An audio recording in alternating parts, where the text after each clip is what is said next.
पश्चिमी उत्तर प्रदेश में हाईकोर्ट की बेंच को लेकर कल वकील हड़ताल पर रहेंगे। बाजार बंद का भी व्यापारियों से आह्वान वकीलों द्वारा किया गया है। हालांकि इससे पहले भी मंत्री कपिल देव अग्रवाल ने इस आवाज को उठा चुके हैं, इस मुद्दे को उठा चुके हैं, लेकिन आज फिर हम उनसे जानने की कोशिश करेंगे, कुछ समझने की कोशिश करेंगे। मंत्री जी, हाईकोर्ट की पश्चिमी उत्तर प्रदेश में बेंच की मांग लंबे समय से है, वकील लंबे समय से आंदोलन कर रहे हैं। आपने भी कई पहले प्रधानमंत्री जी को भी चिट्ठी लिखी, तो हाईकोर्ट बेंच की स्थापना क्यों होनी चाहिए और उसके लिए आप क्या प्रयास कर रहे हैं, आपकी सरकार क्या प्रयास कर रही है? हाईकोर्ट बेंच का स्थापना का मामला पुराना है और लंबे समय से इसकी मांग पश्चिम उत्तर प्रदेश में चल रही है और हम भी कई बार कचहरी में वकीलों के पास गए हैं, उनकी मांग का समर्थन किया है। और ये मांग केवल एडवोकेट्स की नहीं है, इस क्षेत्र के सब लोगों की है। बोले आप ये कह रहे हैं कि पब्लिक की भी एक डिमांड, क्योंकि लोगों को 750 किलोमीटर दूर इलाहाबाद जाना पड़ता है। निश्चित रूप से सबके लिए दिक्कत है। हाईकोर्ट यहाँ से बहुत दूर है, इलाहाबाद प्रयागराज, अब उसकी दूरी बहुत लंबी है। ट्रेन की बहुत अच्छी कनेक्टिविटी नहीं है।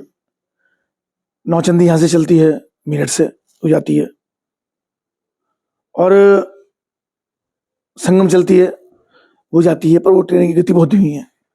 उसके अलावा भी अपना न्याय के लिए अपना जो उसकी अपील है उसको तैयार करने के लिए जाना, तैयारी करना, समय लगाना, आना, और एक एक केस में कई लोग जाते हैं तो खर्चा होता है। तो उसके लिए अपने स्तर से हमने प्रधानमंत्री जी को पत्र लिखा है, मुख्यमंत्री जी को पत्र लिखा है, और माननीय कानून मंत्री भारत सरकार उनको पत्र लिखा है। अपनी न्यायोचित बात को हमने पहुंचाने का काम किया। तो मुझको लगता है कि ये पूरे क्षेत्र की एक समस्या है, इसका समाधान हो, इसके लिए बातचीत करें। तो आगे भी इस मुद्दे को आप उठाएंगे, कहेंगे सरकार से? मेरा मंत्री होने के नाते मेरी एक जिम्मेदारी भी है और एक पक्ष भी है कि कैसे उसको हम करें, उसको हम कर रहे हैं अपने ढंग से, जो उचित हम कर रहे हैं।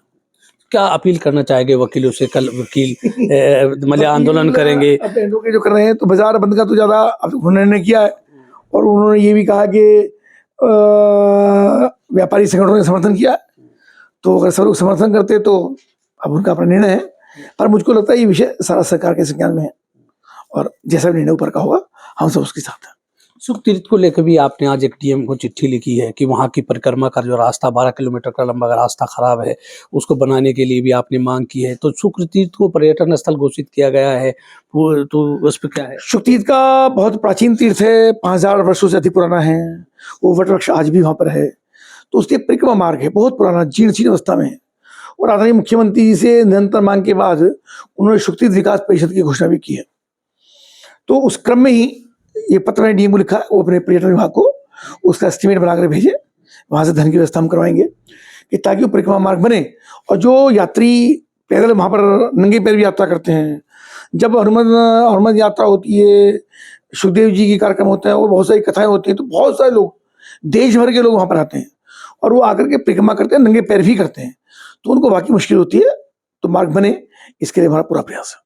राष्ट्रीय अध्यक्ष भारतीय जनता पार्टी की नितिन नवीन बने हैं, प्रदेश अध्यक्ष पंकज चौधरी बने हैं, किस तरह बधाई देंगे? आपके राष्ट्रीय अध्यक्ष और प्रदेश अध्यक्ष की नई नियुक्ति हुई है। देखिए, निश्चित रूप से केंद्रीय नेतृत्व का आदरणीय प्रधानमंत्री मोदी जी ने, आदरणीय अमित शाह जी ने, आदरणीय राजनाथ सिंह जी ने, आदरणीय JP नड्डा जी ने, या और जो हमारी सेंट्रल टीम है, उन सब ने मिलकर के प्रदेश के अंदर भी और देश के अंदर भी, यानी लगभग एक दिन के अंदर ही राष्ट्रीय अध्यक्ष के नाते भी और प्रदेश अध्यक्ष के नाते भी बहुत शानदार 2 व्यक्तित्व का चयन करने का काम किया है। हम सब उनके नेतृत्व में काम करेंगे, परिश्रम करेंगे। भारतीय जनता पार्टी को भी और बहुत सारे चैलेंजेस हमारे सामने हैं, बहुत सारी चुनौतियां हम सबके सामने हैं। उन सबको जनता को विश्वास में लेकर के उन सब चुनौतियों का सामना करते हुए भारतीय जनता पार्टी और अधिक मजबूत करेंगे। तो ये थे मंत्री कपिल देव अग्रवाल, जिन्होंने कहा कि वकीलों की जो मांग पश्चिमी उत्तर प्रदेश में हाईकोर्ट बेंच की है, उसका उन्होंने समर्थन किया है। मैं राशिद अली हूँ और आप हमारा चैनल खोज न्यूज़ देख रहे हैं।